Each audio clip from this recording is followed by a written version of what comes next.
Hi, it is me, it is I, Small Town Didi, you're Heidi on these your internets, and I am back. We're back, you guys. You guys, if I'm to give any solid advice, is that you should always walk into Pep and Ackermans and Pick and Pay clothing and just see, right? I got this jersey like a year ago or something from Pep, and it's my friend's mom had this vintage jersey, and it reminds me so much of that. I love it. No, it's not itchy. It's just perfect. It's so oversized. It's huge, guys. Like, I actually make sure it's huge, and it's warm. Oh my god, it's the perfect. I wanted to get buttons on it though, so that sometimes I can wear it as a dress, because it doesn't have buttons. It's long. It's like below the knee, right? It's not like maxi long. It's just right below the, not really T-length either, but just right below the knee, because I've got quite a big size, you know, it fits quite oversized. So just in the winters, just go in on the slow days where you see there's nobody in there and just go through some stuff. You will find gems. You just will. Okay. Why are we down here, up on here, the internet today? I'm sitting here and I have my makeup on and I'm trying to get another video done. That's why. But that's not exactly why. I've been avoiding this chat. I posted a TikTok. You all should really follow me on my TikTok and my Instagram. Same handle, Small Town Didi, on all the platforms. I left 1300 subbies, so I thought you guys might want to know some things about me. If not, I'll wait until you guys have some questions about me. You can also say, bitch, we don't care about what's going on with you, we just want to hear what you have to say. I would love that. Hint, hint, not notch. Okay, say that. But anyway, on my TikTok, I had posted not too long ago, because this episode of this boy talking crazy to this little girl, they're both at school going age, got this girl pregnant, and they are now in this situation, and the way he's just treating her, how he's talking at her, is so, you know, for me, it's so jarring. I don't know why I'm jarred by it, because like nothing men do surprise me, nothing boys coming into themselves do really but it's like every time one of them is so blatant and just so flippant about like the fact that they fucking rubbish. It's like, for real, like I already knew this, but for real, you know. So in that video, when I was talking about it, I also mentioned in a little bit that I am generally just finding that in recent years I've grown very scared of boys coming into themselves, right? Teenage boys in particular. Somebody leaves a comment in a video I posted 2 days ago, in a TikTok video I posted 2 days ago, saying, I've been waiting for you to talk more about this thing that you said you talk about. And I thought I could just skate by and not say it, but somebody came and tried to hold me accountable, and I appreciate them for that. Hey girl, hey. But like, I did respond to that comment, and I said I've been avoiding the chat because I have not figured out how to have the conversation without employing some anti-black talking points, without making my points and furthering an agenda that I do not care to further. I don't know how to have this conversation, so I'm still gonna have it, because I'm working through my thoughts, and I'm okay with working through some of my thoughts on camera, because I'm very okay with being wrong and walking things back, right? We evolve. I will tell you where I think I'm being anti-black, or where I feel the root is an anti-blackness, and what experiences have informed me holding the same view, or a version of the view. I have, like, the older I get and the more I sit and unpack things and just observe, I've realized that I made the point in the video that this ties back to the video I just posted, that on what Nambita said on King David's podcast. There's a switch that happens with boys when they start to come into themselves, those formative years, those teenage years, that cusp right from when they really settle into their teenhood, and then right on the cusp from out of teenhood into something happens there where it happens to not just boys, but we all know that by now, surely we know this, that teenagers are heavily influenced by their peers more than their parents, right? And they're influenced by what they perceive to be cool, right? Whatever that is in society, because they see that this person either gets a lot of respect or whatever. So if there's maybe a guy who's swapping out women and they're coming in and out, and the women look hot, and he has nice cars, and he's just so cool, and the swag and the charisma, the bravado of it all, they will be taken with those things, right? They won't necessarily be impressed by the man next door who's home at a decent hour every day, who's helping his children with his homework, who's tending to the garden in his home, who is treating his wife well, who's making sure the cars are washed and that people are clothed and fed. That's not something that will stick out to them as something to aspire to in life, because there are no awards for that, right? They don't see how society receives that man. It's just, it's mundane, it's everyday, it doesn't stick out, it doesn't glisten. And so they tend to be influenced by the wrong things because they're looking for the thing that gets the most attention. And this isn't just in the case with boys, but it's just the case with us as people when we're starting to come into ourselves and we're forming our identities and things of that nature. But there is something in particular about boys, because I don't share that part of their identity outside of being people, that they lose me. Them coming into themselves is always somehow, it feels like a threat, because they don't just come into themselves and how they think mentally. They also come into themselves by gaining a physical advantage over you, right? Their strength kicks in. And this is the anti-black shit that I didn't want to engage in, where you have systems at large and white supremacy justifying its oppression of black people and black men and black little boys across the globe by saying, oh, but they're a danger, as if the white boys aren't a danger. But it makes this conversation difficult for me to have, because I live in a black community. I wouldn't even say predominantly, my community is just black, right? This is what I know. I can speak to my schooling experiences and how I know for a fact that all boys go through this, right? But having the conversation, I'm limited to speaking more to black boys in particular, because that's who I'm in community with.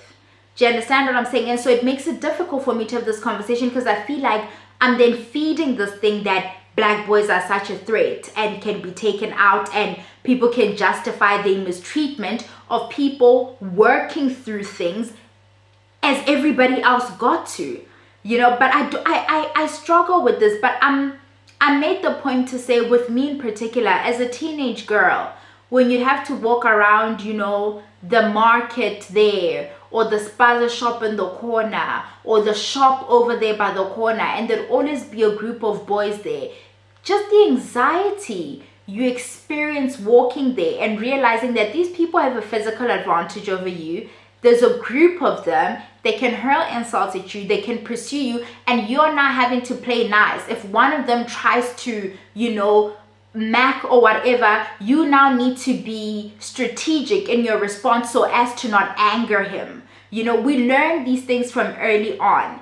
And even when you grow into yourself, and I'm a woman that I am now, I've experienced myself walk out of my home and go on a walk, and know when I see that I'm going to have to pass a group of what I can see are young men or little boys sometimes coming into themselves, I experience, and maybe it's just the trauma response of knowing what that experience is like. Perhaps they won't say or do anything because I'm older, but I've seen them say stuff, right? You walk past and you're wearing leggings, and one of them will just mumble ass or maraho, like just do stuff to embarrass you, to try and reduce you to something like your ass in this instance. And it's like, the behavior is never corrected. It repeats itself. This happened to me when I was a teenager. This is happening now still, right?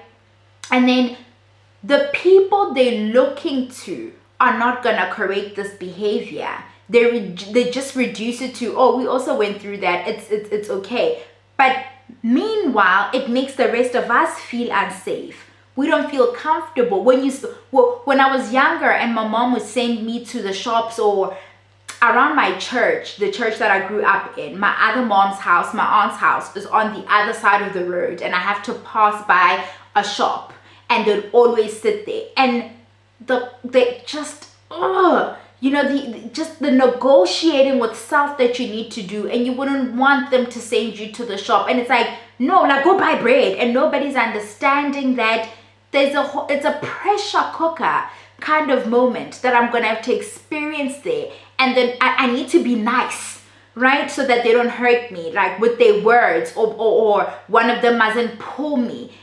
It's a constant threat that's looming, and we make like it's nothing. Like we just make like it's nothing, and it happens from when they're teenage boys.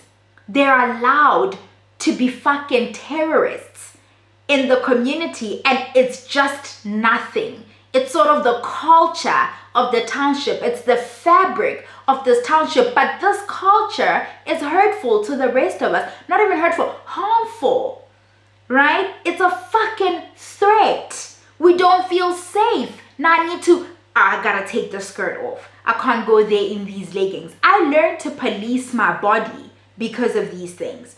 I learned to not wear certain things because of these things. I'm a big girl. I came into my shape earlier on than other people, right? I'm a big girl who's shapely in a way. I can be somewhat almost always classed as an acceptable fat, in that my shape is still somewhat an hourglass. I've got a waist that can be cinched when I wear the right undergarments. I've got a large chest. I've got a fat ass. So I always had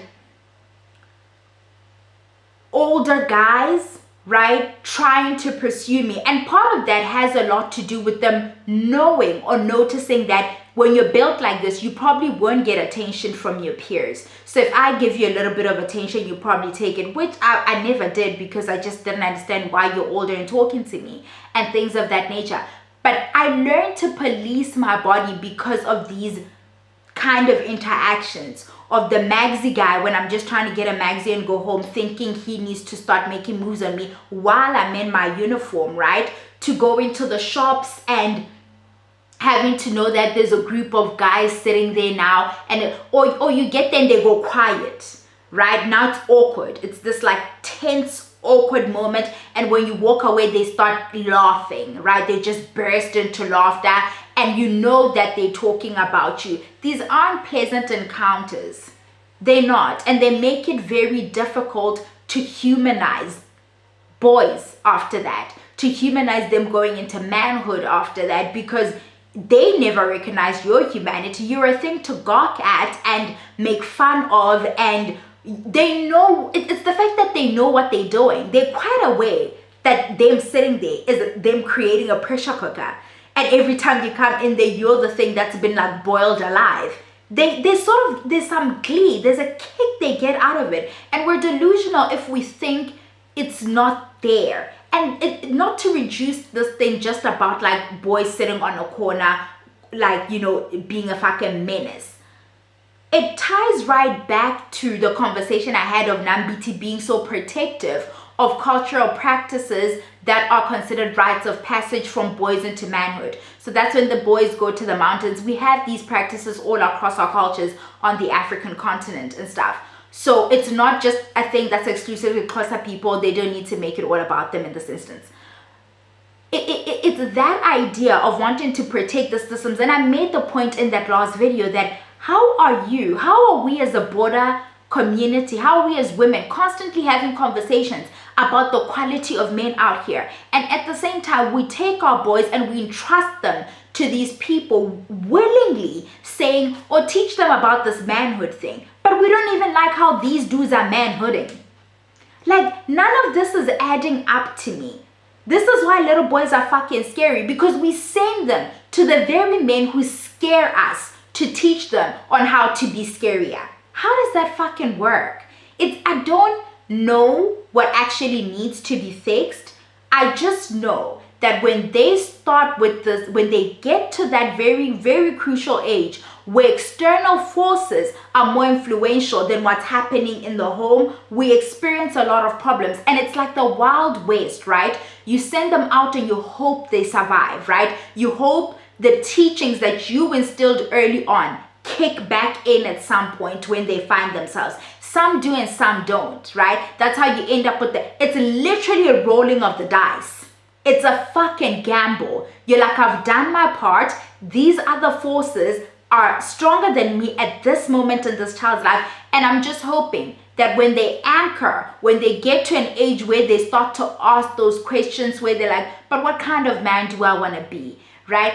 Do I really want to be this person? And do I really want to continue down this path? You hope that those teachings, you just hope that those, and that's a big gamble. That is a huge gamble to take, that they kick back in and then you get your child back. And a lot of you don't. A lot of you don't. A lot of you end up with sons who made the calculation or saw that they can get away with murder. They got away with creating that pressure cooker moment, and now they can get away with other things in the broader society because nobody reprimands them. They know real consequences for being a fucking menace or for being a bad man. A man truly only changes and decides that he wants to be a better man because he's interested in goodness. There's no other incentive to be a good man because there are no consequences for being a man. And by being a man, I mean bad, because they're the same thing to me, right? I don't need to add the word bad to it. Like, manhood is rubbish, right? The standard for being a good man, listen, I always say this, the bar's in hell, Lil Nas X and I are twerking on it. It's in hell. Do you understand me? In absolute fucking hell. Nothing good is happening out here because men know that they can get away with it. That age where it starts to happen, relationships between somebody, hey girl, left a comment on the TikTok video that they had that switch up and it's fractured the relationship they had with their baby brother since. Because you get scared of them. I've seen single mothers grow scared of their sons whom they were just cuddling and they were just like, oh, my baby. And when that switch up happens, when that voice starts to break and he's backing up to you and he's towering you and his physicality is so imposing and scary, and it's not so much the physicality being scary, it's that the things that you taught him no longer come through. So you don't trust that this physicality that is so imposing will now not be weaponized against you because the other things that you taught him aren't coming through either. Another force has taken over here, right? I don't know, you guys. I don't know, but it's scary and we don't need to act like it isn't, right? We can't act like it isn't. Maybe, I mean, they say that's why boys need fathers in the home, but the fathers are trash. The fathers aren't parenting. The mothers end up having to deal with this. Or the fathers, they're ill-equipped and they think resorting to violence. And, you know, when the boy starts to like back up to you, think you gotta beat him down and remind him that he's still a little boy. And all you're doing is teaching him how to be fucking violent. I don't know. Somebody left a stupid comment on my last video. I really don't know where you were going with that, but I hope you get there without me because I'm not coming with. All right. Some stupid shit like talking about how, what were you saying? Bye, Yala.